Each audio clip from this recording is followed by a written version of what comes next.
This is just a sample of the audiobook. To get the complete audiobook, access the link posted in the first comment. Sports the bushy mustache of an alpine montagnard, while his sidelong gaze seems to project both wariness and intelligence. His diary, written in German, is plain-spoken, with occasional flights of reverie or passion. On November 17, 1912, despite the disheartening start of the journey across the plateau, Mertz recorded his dawning joy at the prospect of discovery in a brief passage akin to Ninnis's outpouring from the previous January. From now our route goes farther on, into unexplored land, which no human eyes have yet seen. Over the winter, Douglas Mawson had proven himself to be a firm leader who detested idleness and demanded the maximum of effort from his men. Yet he had also won unstinting loyalty from all but one or two, for he had worked harder than all of them, chipping in to help with the most onerous and dangerous of tasks. An innate tendency toward aloofness was tempered by his personal charm.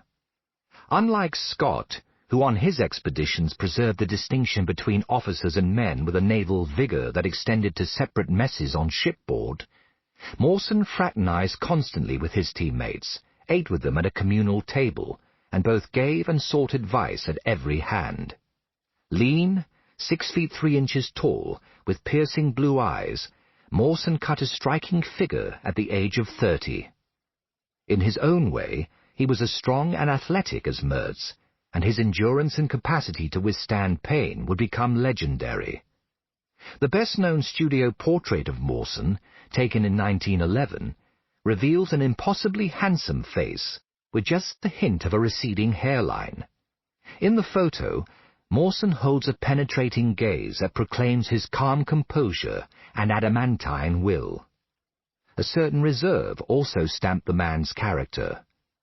There is little or no evidence of any women in his life before the age of 27, when, at an outdoor dinner party in the Australian mining town of Broken Hill, he met a 17-year-old beauty named Paquita del Prat. She was a well-born daughter of Dutch parents, with an admixture of French and Swiss on her mother's side.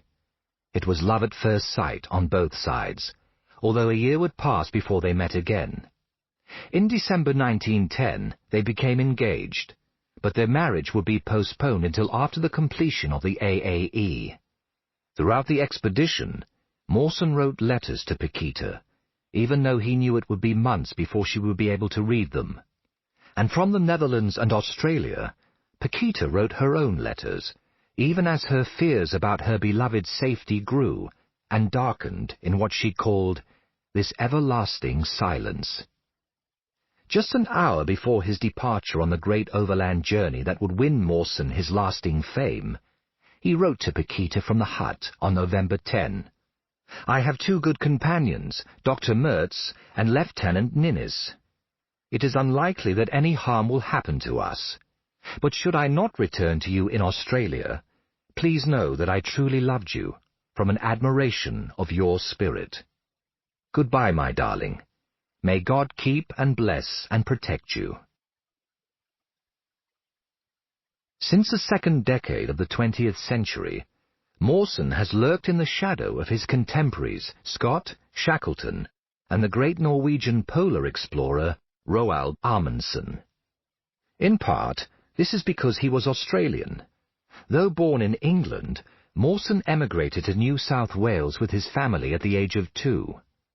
But the greater reason for the neglect of Mawson and the AAE lies in the fact that, unlike nearly all the Antarctic explorers of what is called the Heroic Age, 1897 to 1917, Mawson was completely uninterested in reaching the South Pole. What mattered to the man instead, and what drove the vast ambitions of the AAE, was the urge to explore land that had never before been seen by human eyes, and to bring back from the southern continent the best science that men in the field might be capable of. The AAE, then, had set its focus on the stretch of Antarctica that lay directly south of Australia, a 2,000-mile-long swath of ice and land that was still terra incognita. After wintering over at Cape Denison, Mawson had divided his team into 3-man sledging parties, each sent out to explore in different directions. His own far eastern part